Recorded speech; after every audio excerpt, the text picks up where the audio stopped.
আরে চাচা দাঁড়ান তো ভ্যান আসুক। আচ্ছা দাঁড়ান কিসের জন্য গাড়ি তো পড়বে গাড়ি আসুক দাঁড়াও কেমন এমনি কোন দিক যায় আরে আসি আমি लेकिन ये साला कर क्या रहा है यहाँ এই, গাড়ি ভাই বক্সুন যাচ্ছেন ভাই এই লোকটা একটু অন্ধ একটু বসু একটু নিয়ে যান তো ভাই খুব উপরে হবে ভ্যান পাচ্ছি না না ভাই একজন হ্যাঁ, অন্ধ নিয়ে যান ভাই ওটো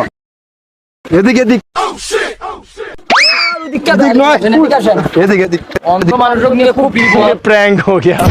আরে উদিক কে তার এই জায়গা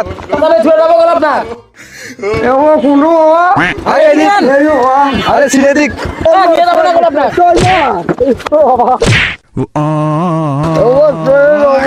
আরে ভালো করে ধরেন পড়ে যাবো আবার ধরো